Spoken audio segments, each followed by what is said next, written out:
5% of PlayStation game sales are digital, and in that same window, they quietly pulled back from selling their games on PC. Now ask yourself, if digital is winning so convincingly, why does it matter where you buy digital? Why pull back from PC at all? Unless the goal was never really about digital versus physical. Maybe it was always about keeping you inside their ecosystem and using numbers to make that feel inevitable. And look, this isn't the first time Sony has misrepresented the data. So at this point, it's hard to tell if it's just cost cutting or them trying to keep you locked inside their ecosystem or something even bigger than that. Because when a company this size keeps presenting numbers in a way that always happens to support whatever decision they've already made, that's not an accident, that's definitely a strategy. Let's talk about it. So let's start with the number everyone keeps throwing around. 85% of PlayStation games sales are digital. That's what Sony reported for their strongest quarter. Sounds like physical is dead, right? That's what they want you to think. But here's what that actually means for you. They're counting games that were never going to have a physical release anyways, putting them in the digital bucket and then comparing them to the physical sales. Digital only releases that never had a physical version, free-to-play games like Fortnite and Roblox, or even older catalog titles, indie games that was never getting a physical release anyways. All of that goes into a digital bucket, and then they compare that bucket to physical disc sales and say, look, digital is winning. It's not a fair comparison. That's putting everything in one pile and just calling it a trend. And Sony knows this. They're not confused about their own numbers. They choose to present them this way. So what do the numbers look like when you actually break them down by game type? When Expedition 33 came out, a story-driven single-player game, it sold out physically everywhere. People were showing up to stores and leaving empty-handed. Astrobot, one of Sony's first-party titles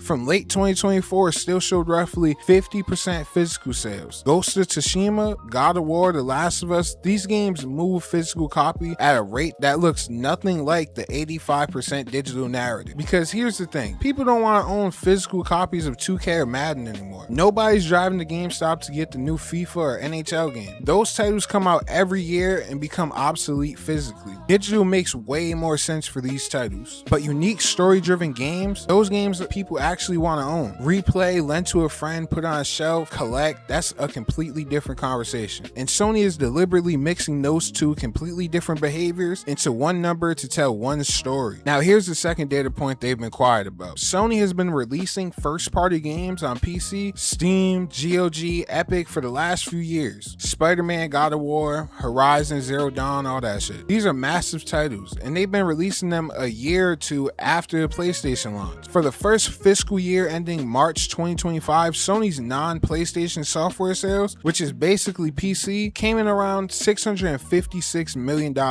for 1 year with delayed releases. And then in February 2026, Sony quietly pulled back from single-player PC releases. No big announcement, no real explanation, just we're pulling back. Well, they did cite an explanation, but it was a bunch of bullcrap. So basically what they did say was it was not generating enough revenue. 1 month later, Xbox announces Project Helix, a console that runs Windows 11, a console that gives you access to Steam, GOG, and Epic. Every storefront right out the box. Not technically, but sort of. So Sony sees that coming and retreats from PC. Not because PC isn't making money, the numbers prove it is, but because if you can play PlayStation games on PC and Xbox is building a device that runs Steam, what exactly is keeping you on a PlayStation console?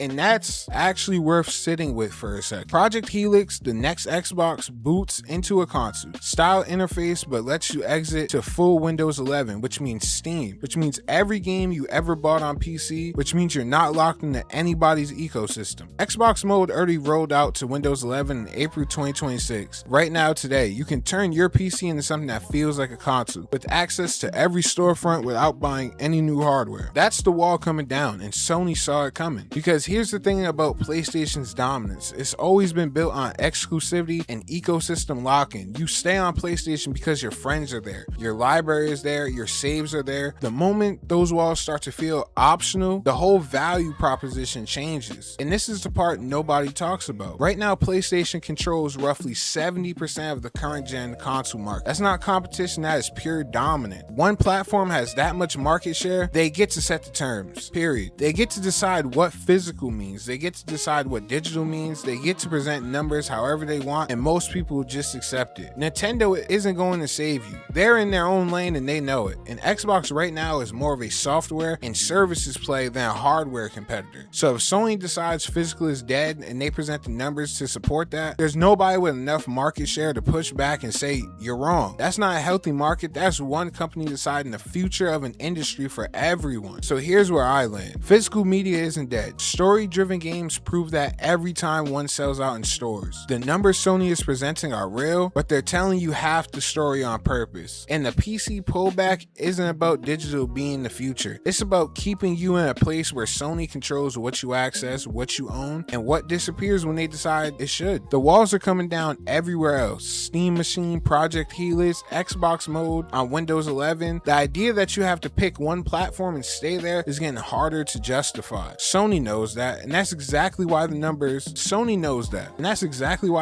they're showing you look the way they do. If you want to understand exactly what happens when you lose access to something you paid for, I covered that in full detail in the illusion of ownership video. The link is on the screen right now. Drop a comment. Do you think physical media is actually dying, or are we being told it is? I want to hear where people actually stand on this. Checks and goes, man. Set in the trend. Checks and goes, man.